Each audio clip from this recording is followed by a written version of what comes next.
I did my presentation on expression and storage of human milk. I thought that this was a really great thing to have for education, and my midwives also really wanted to have something like this to offer to our clients after our prenatal and postpartum group classes that I teach, to give them a resource to look over again. We'll start by talking about why we suggest expressing human milk. We know that this is the optimal source of nutrition for infants.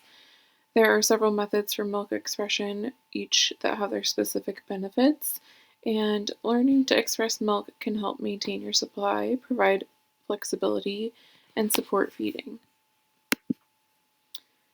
Hand expression is one of those methods, and hand expression is great because it's free, a simple method of expressing milk.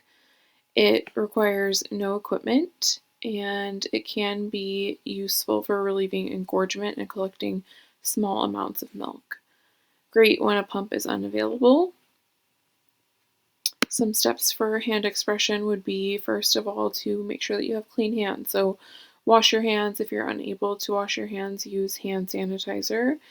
You can then place your thumb and fingers around your areola, not your nipple, and gently compress and release your chest tissue in a rhythmic motion. This helps release the milk, and then you can collect the milk in a clean container, whether that is syringes that you've been given by your midwife or doctor, or a spoon, etc. Hand expression is effective and may also stimulate more milk production, according to LHA League International.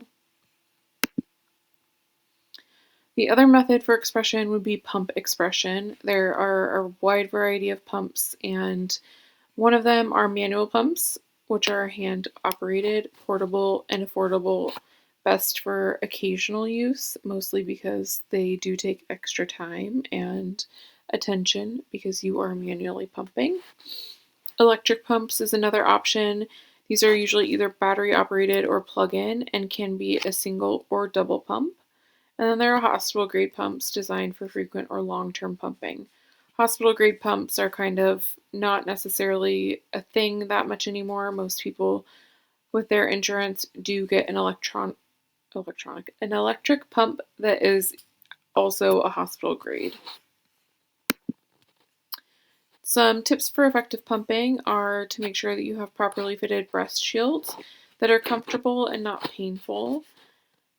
To set a relaxing place to pump, encouraging your letdown with happy thoughts or pictures of your baby, and then creating a regular pump schedule to maintain supply, according to whatever or how often your baby is feeding, which usually would be every 2 to 3 hours. If you want your pump supply to stay up with what your baby is needing, you would want to continue that even throughout the night and throughout your day at work or other activities, if that is something that you are wanting to do. Store milk to be able to give to your baby when you're not with your baby. And then something else that's really important is to talk about safe storage of that human milk. Milk can stay at room temperature for up to 4 hours, and then refrigerated up to 4 days. And then in a standard freezer for 6 months, it can go up to 12 months, but highly suggestive of 6-month lifespan in the standard freezer. And then in a deep freezer up to 1 year. And then once you are wanting to thaw your milk, taking it from the freezer to the refrigerator to thaw, or you can do it in warm water. And then remembering to gently swirl to mix, not to shake the milk. Some additional tips, which we always talk a lot about in midwifery model of care, of taking good care of yourself. So making sure that you're staying hydrated, maintaining hydration to support your production, whole food nourishment to help balance your nutrition to support your milk production. You can massage your chest during pumping sessions to increase the output. And then making sure to clean your pump parts after you are done pumping, keeping spare pump parts clean. You can reuse your pump parts if you store them correctly in a refrigerated setting in a sealed bag, and we can talk more about that at a different time. And then I support.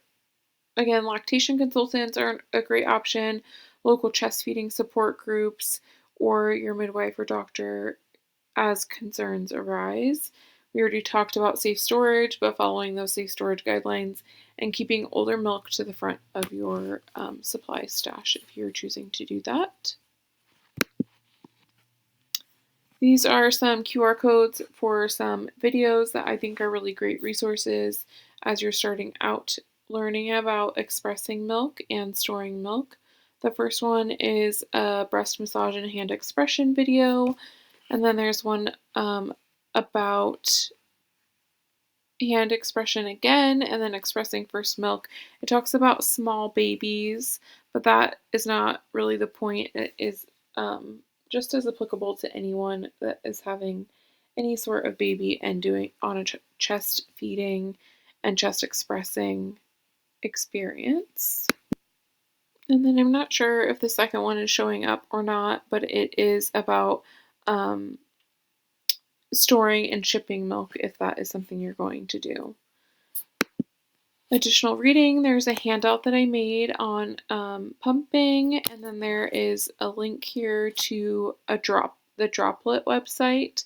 It is really great because this takes you directly to their website and it asks you where you're at in your chest feeding journey.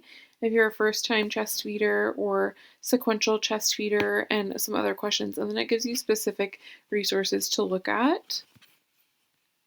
And then the last one is another handout that we have curated at my birth center that I work at, and we give this to clients. It shows you how to express the milk with a breast as an example on one sheet of paper, and then it also gives you links to a couple of videos that I already shared in the previous slide to show that in real time how to express milk.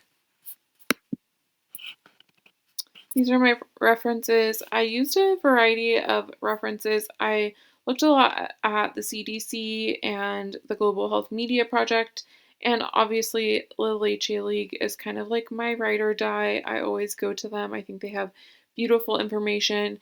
It's very interesting to me that there's some more information on the Canadian website and then the US website, etc. So just pulling lots of resources here, I think it's a really great option to give clients videos, handouts, and then have verbal conversations, as well as encouraging them to set up a referral with a lactation consultant if possible, especially and even before their baby is here, to talk about their chest anatomy, positioning, latch, all sorts of different things that go into being able to express milk and pump milk and store milk if that is an option that people want to do in their chest feeding journey. Thank you.